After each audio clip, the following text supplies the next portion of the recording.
कहे प्रदेश सुनो तुम मेरे भैया,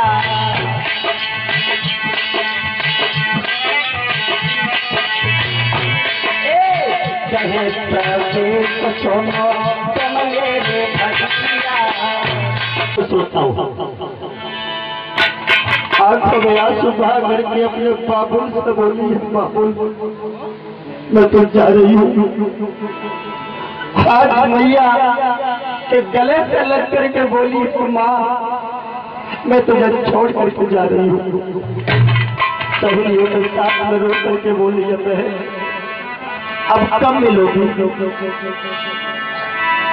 तो सहेलियों ने समझा करके जवाब दिया है, कहे तुम जा रही हो, जाना तो सभी को है, लेकिन एक बात का ध्यान रखना। तो चलते वक्त सहेलियों ने जवाब दिया है, कहे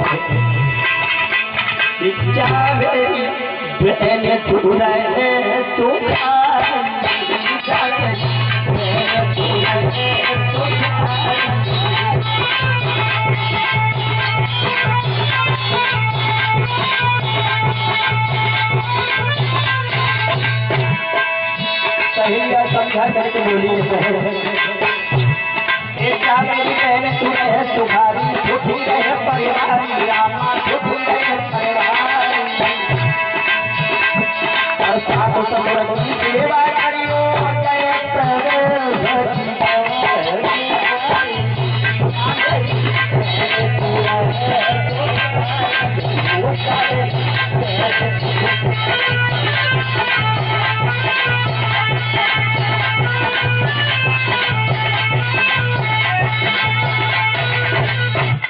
आज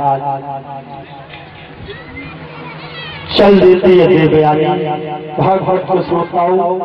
चलते वक्त शुक्राचार्य ब्राह्मण ने जब कहा है, राजन एक बात का ध्यान रखना, ये राजा की कन्या जो दासी बन करके तुम्हारे साथ में जा रही है, और इसकी तरफ तुम कभी भी भूल से भी देख मत लेना, और हमारी लड़की के अलावा दूसरे के ऊपर नजर अगर तुमने डाल दी ना, और इस लड़की के या तुम भूल से भी भूल करके चले गए, तो समझ लेना जिंदगी का आखिरी दिन तुम्हारी मौत होगी, ध्यान रखना। भागवत सोतल चलती शुक्राचार्य ब्राह्मण समझाते हुए बोले हैं, महाराज यात्री इस बात का ध्यान रखना,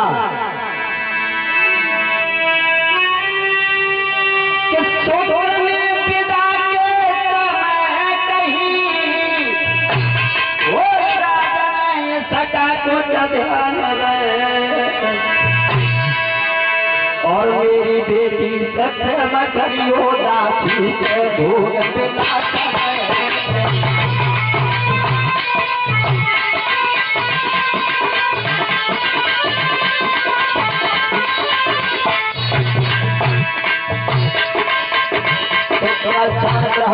चलते बढ़ता है महाराज। क्या तो रहे हो हमारी लड़की के अलावा इस दासी के घर में भूल से भी भूल कर देना, तो समझ लेना जिंदगी का आखिरी खेल होगा।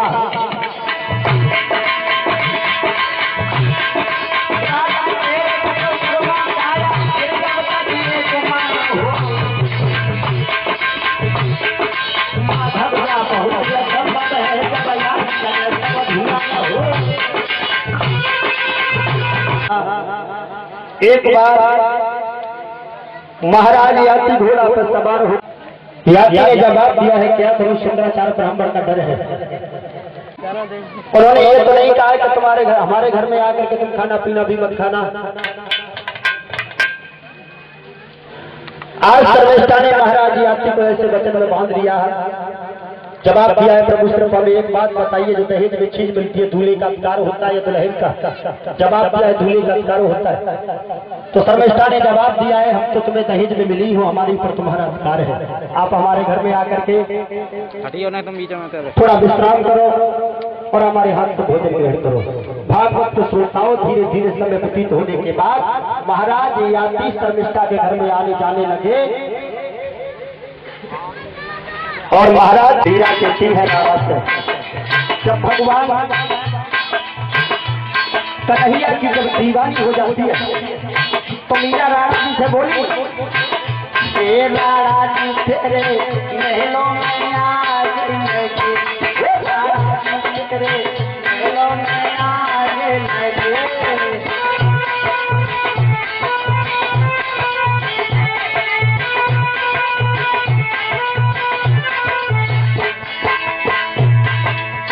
मैं तो वृंदावन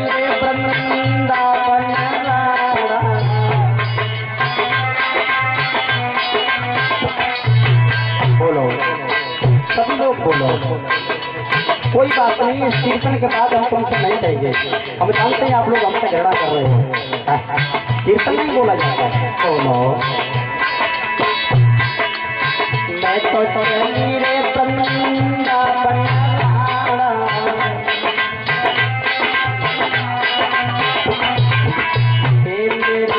सोए भाई तेरे महलों में आ गए, महलों में आ गए, तेरे महलों में आ गए।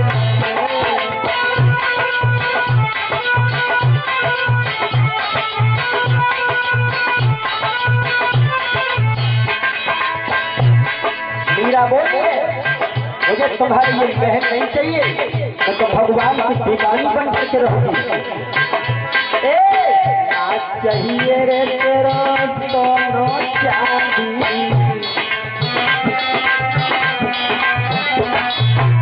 ना चाहिए रे तेरा दोनों चांदी।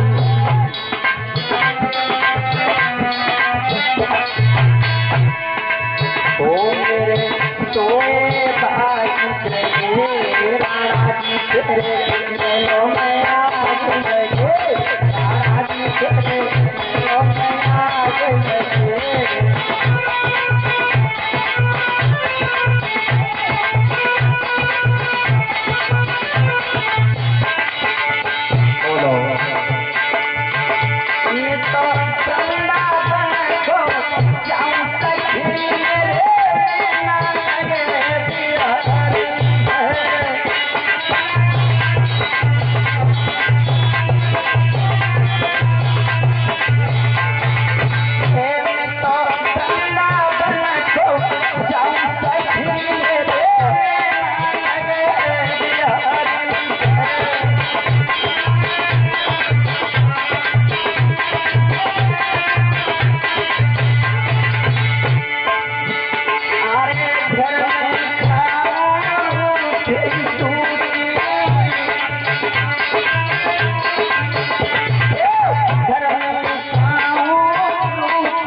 जो अमृतमयी वाणी से जो हमारे कथा पंडाल में बैठे हुए श्री भक्तगण ध्यान से श्रवण कर रहे हैं। तो कुछ दानदाताओं की सूची इस प्रकार है। 110 रुपए सरदयाल सिंह पचाईटूला, 100 रुपए श्री प्रेम स्वरूप पचाईटूला और 121 रुपए सुरेंद्र दारा और 51 रुपए कपिल मोल पचाईटूला और 200 रुपए रमेश चंद यादव और 51 रुपए दरबारी सिंह बा। हाँ, 1 रुपए और 1 डिब्बा डालडा श्री कृष्ण दूधिया दिवाकर और 50 रुपए राम नरेश गली और 101 रुपए सत्यवान सिंह डाड़ा, 101 रुपए मोटे उर्फ सरता जाफरगढ़ी और 101 रुपए श्री अंतराम सिंह गली विक्रमपुर। मूर्ति रूप राम लखन सीता सहित हृदय बसो सुरभु।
अगर भगवान से ध्यान लगाओगे तो प्रभु जरूर आएगा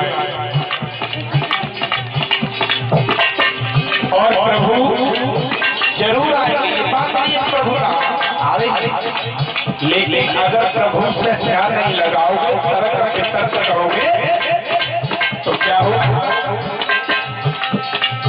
अरे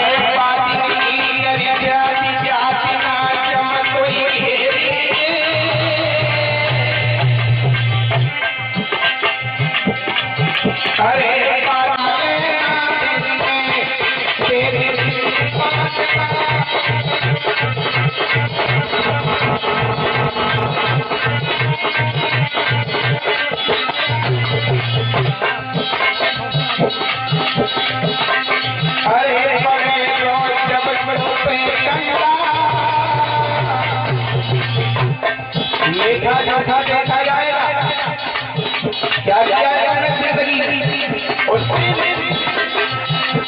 अरे बड़े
छोटे बड़े भाई बहन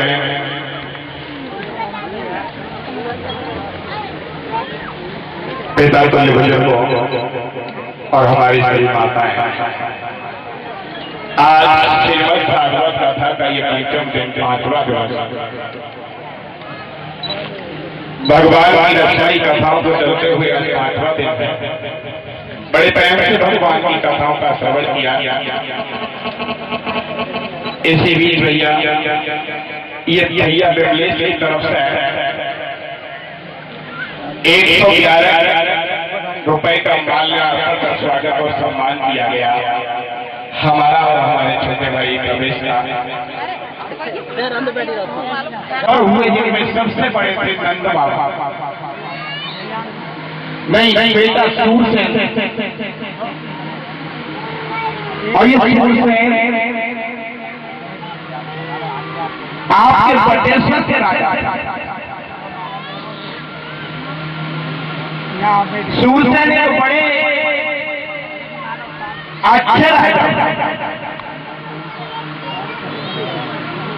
बहुत ही सुशील राजा हुए, प्रजा को पुत्र की तरह पालने वाले, वात्सल्य देने वाले राजा हुए।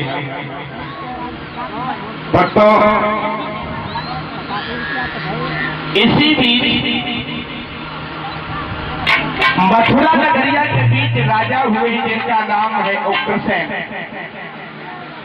और उग्रसेन भी बड़े प्रतापी राजा,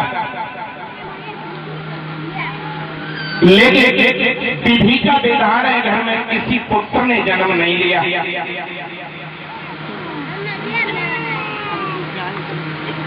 शांति से बैठो। क्या बात? एक कथा बात याद आ गई। एक समय हम कथा कह रहे थे बरेली में, नवाबगंज तहसील में। और नवाबगंज तहसील में जब कथा कह रहे थे तो एक पीपल का वृक्ष था पांडाल में। उसके नीचे एक माता रहने बैठी थी। वो तो पूरा पांडाल भर ही जाता है।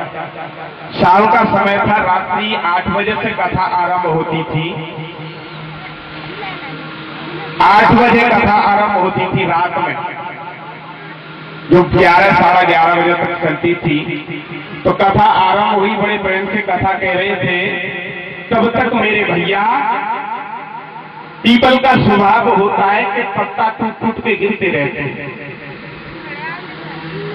एक बार पत्ता गिरा, 2 बार गिरा, कई बार जब पत्ता टूट के उन माता जी के ऊपर गिरा तो उन्होंने एकदम झुझलाई के कही, आग लगे जा। उनने कही, आग लगे जा पत्ता। माल खजाना सोना चांदी कितना भी घर में भरा हो, लेकिन एक पुत्र रत्न नहीं है तो कुछ भी नहीं है। आज महारानी एक दिन अपने पति से हाथ जोड़ करके बोली, महाराज मेरी दुनिया हंसी उड़ाती। महाराज सब हमारी हंसी उड़ाते। मेरे घर में संतान नहीं है, मुझे कुलहीन कहते।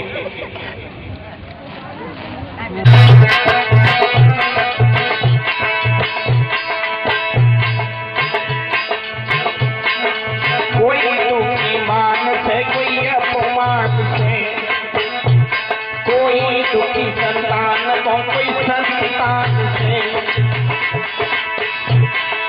सब चैन होते हुए दुख शरीर का, और भोगता है प्राणी सब तकदीर का। भोगता है प्राणी सब तकदीर का।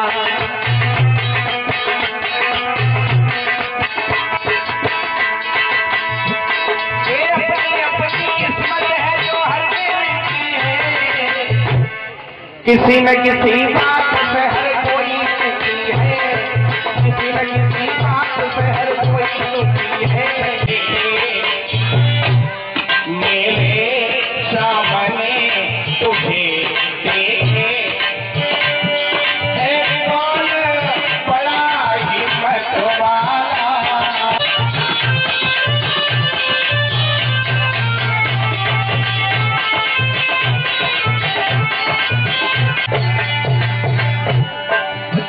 कहने लगा, मेरे सामने तुम्हें कौन देखने वाला है? क्या घड़ी जाग भारी हक्कर आते रहते हैं। तुम्हारा रखवाला तुम्हारे सामने हाजिर है। और कहने लगा, महारानी आए से बाहर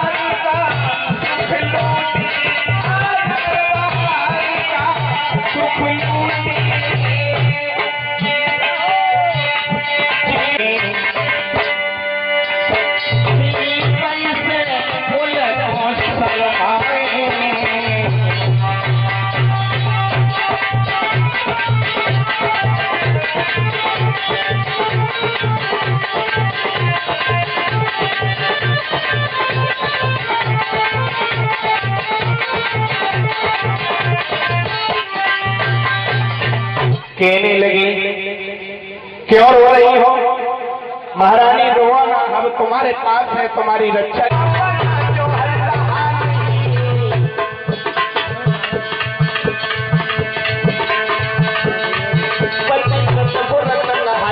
आप नहीं तो चमकी तो गौर है रहा नहीं।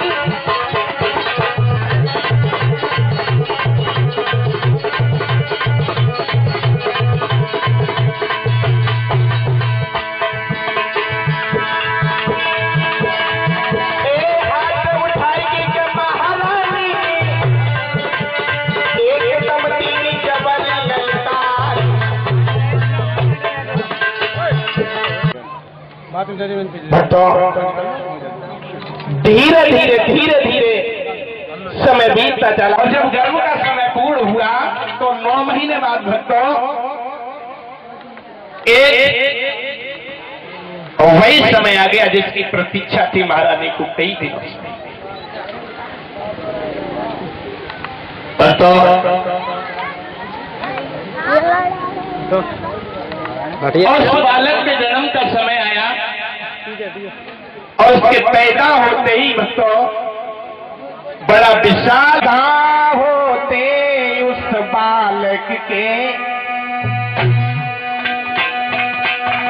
और यहाँ भी तूफान मचाने लगी।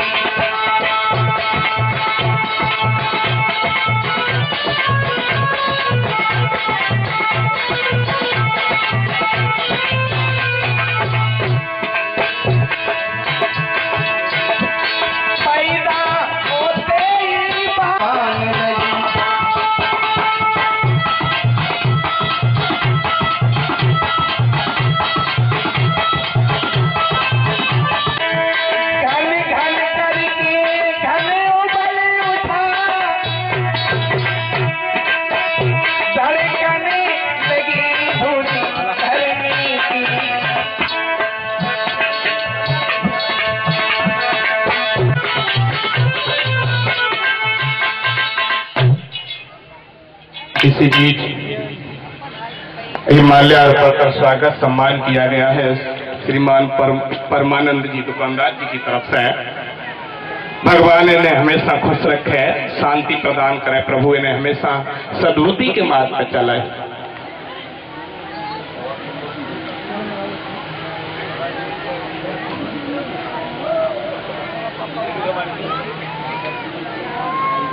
और भैया श्री सोपाली सिंह की तरफ से माल्या अर्पण कर स्वागत सम्मान किया गया है। भगवान इन्हें खुश रखा है और ये हमेशा इसी तरह से भगवान के दरबार में दान करते रहे। आज महारानी पवन रेखा के गर्भ से एक बालक ने जन्म लिया। बड़ी आंधी तूफान आने लगे, यमुना मैया का पानी खोल उफान लेने। आज जिस समय इतना भयानक अशुभ देखा महाराज ने तो तेज ब्राह्मणों को मुनियों को बुला लिया। उन्होंने आकर के उस बालक का नाम कंस रख दिया। ये तो कह रही है राधे श्याम भागवत कंस के जन्म के बारे में। और एक और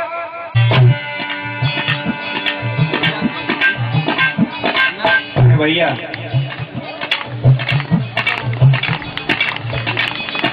ताली बजाओ, देखो ना इमोशन भाई।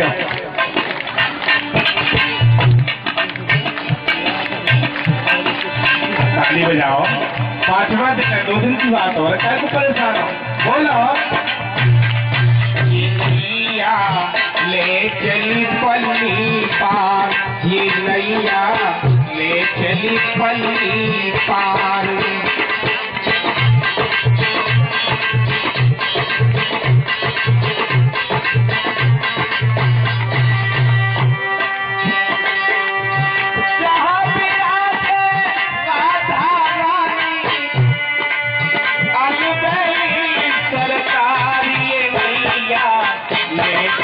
पल्ली पार ले चली पल्ली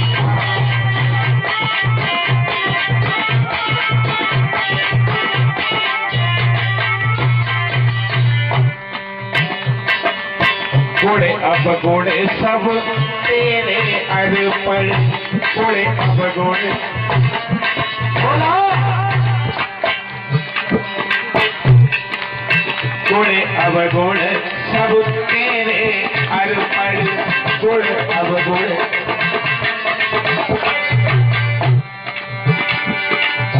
घोड़े अब घोड़े सब तेरे अर्पण घोड़े अब घोड़े पाप पुण्य सब तेरे अर्पण मैं तेरे चरणों की दासी तू मेरा कालाधारी भैया ले चली पल्ली पार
तुम बाबा जी बोलो तुम्हारे बल पे तो बैठे हैं तुम्हें देख देख के तो कथई कह रहे हैं बैठे क्योंकि तुम्हें देख के मनोरंजन बढ़ रहा है और तुम चुपचाप बैठे होते हुए बोलो